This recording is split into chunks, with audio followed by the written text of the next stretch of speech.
یا وہ تین خوش نصیب کون ہیں جن سے اللہ محبت کرتا ہے؟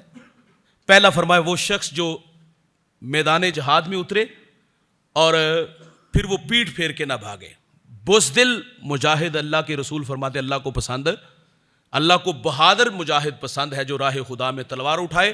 اور دوسرا جو اللہ کو پسندیدہ شخص ہے فرمایا کہ کسی جگہ پر قافلہ پڑاؤ ڈالے, قافلے کے لوگ آرام کے لیے وہاں محو استراحت ہو, کوئی ایک شخص قربانی دے, وہ کہے کہ میں پہرا دیتا ہوں تم آرام کرو, اور خود مصلی بچھا کے اللہ کے حضور کھڑا ہو جائے. سفر عذاب کا ٹکڑا ہے, اسے بھی نیند کی ضرورت, اسے بھی آرام کی ضرورت, لیکن اس نے قربانی دی, اس نے ان کی نیند کو ترجیح دی, سامان کی حفاظت, ان کی حفاظت کے لیے کھڑا ہو گیا. اور جب جانے کا وقت ہو تو وہ انہیں بیدار کرے اور اس قافلے کے ساتھ پھر سفر کرے. تو فرمائی ایسا شخص اللہ کو بڑا پسندیدہ شخص ہے کہ جو قربانی دینے والا ہے. اللہ کے رسول فرماتے ہیں گھر خریدنے سے پہلے ہمسایہ اور سفر کرنے سے پہلے ہم سفر دیکھ لیا کرو.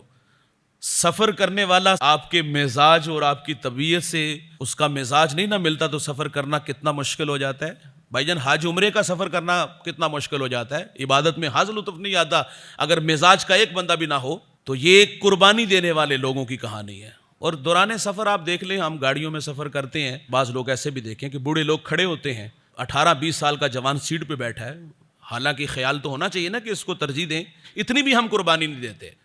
تو سفر کے بھی کچھ آداب ہیں. فرمایا وہ شخص جو قربانی دے تو فرمایا یہ اللہ کو بڑے پسند لوگ ہیں.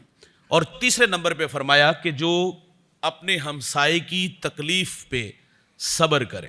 فرمایا یہ شخص بھی اللہ کو بڑا پسند ہے. ہمسائے بعض اللہ تعالیٰ معاف فرمائے بڑے تلخ ہوتے ہیں, زندگی عذاب بنا دیتے بعض ہمسائے. جو میں نے حدیث عرض کی نا حضور کا فرمان کہ گھر خریدنے سے پہلے ہمسایہ اور سفر کرنے سے پہلے ہم سفر دیکھ لیا کرو. ہمسایہ اچھا نہ ملے زندگی عذاب کر دیتے ہیں یہ لوگ. ہمسایہ سے کچھ چھوٹا سا تقاضا کر دینا, شادی ہو نا, شادی کے موقع پر جو طوفان بدتمیزی ہوتی ہے وہ کون ہوتا ہے اور آواز بھی بڑی اونچی ہوتی ہے. کو بوڑھا ہمسایہ آگے ترلا کر کے کہے نا کہ تھوڑی سی پترا آواز کٹ کر دے, آگے سے اتنا تلخ لہجہ ہوتا ہے, اللہ تعالیٰ معاف فرمائے. اور پھر رد عمل کے طور پہ اس مکان کے چھت پہ چڑھ کے شریف آدمی کی بیٹیوں کو بھی چھیڑتے ہیں, آوازیں کستے ہیں, بہت ساری تکلیفیں ہیں. تو اس لیے فرمایا کہ ہمسایہ اگر اچھا نہ ہو تو زندگی عذاب کر دیتے ہیں یہ لوگ, اور ہمسایہ اچھا مل جائے تو یہ بڑی دولت ہے. اللہ ایسے ہمسائے دے دے تو زندگی بڑی خوبصورت گزرتی ہے.